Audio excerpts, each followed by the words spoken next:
साई कथा अनंत है और इन्हीं अनंत कथाओं में से आज की कथा है साईं बाबा ने किस प्रकार बापू साहब बूटी का अम्लपित्त रोग का उपचार किया। श्रीमान बाबू साहब बूटी जो कि शिरडी के प्रसिद्ध भक्तों में से एक थे, एक बार गंभीर अम्लपित्त रोग से ग्रसित हो गए। उनकी अलमारी में तरह तरह की दवाइयाँ भरी पड़ी थी, लेकिन कोई भी असर नहीं कर रही थी।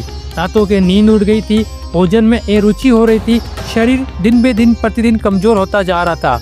हालत इतनी बिगड़ गई थी कि अब वे बाबा के दर्शन करने भी द्वारकामाई में नहीं जा सकते थे। जब बाबा को ये समाचार मिला तो उन्होंने स्वयं बाबू साहब को द्वारकामाई में बुलाया। बहुत कठिनाई से वे किसी तरह से बाबा के पास पहुँचे। बाबा ने उन्हें अपने स्नेहपूर्ण नेत्रों से देखा और बोले, सावधान, अब तुम्हें दस्त नहीं लगेंगे। फिर अपनी उंगली उठाकर कहा, उल्टियाँ भी अवश्य रुक जाएगी। जैसे ही बाबा ने ये वचन के चमत्कार होने लगा, बाबू साहब का रोग धीरे धीरे समाप्त हो गया। कुछ ही समय में वे पहले की तरह स्वस्थ हो गए, मानो कभी बीमार ही नहीं हुए हो। बाबा केवल औषधि ही नहीं देते थे, बल्कि उनके शब्दों में दिव्य ऊर्जा होती थी।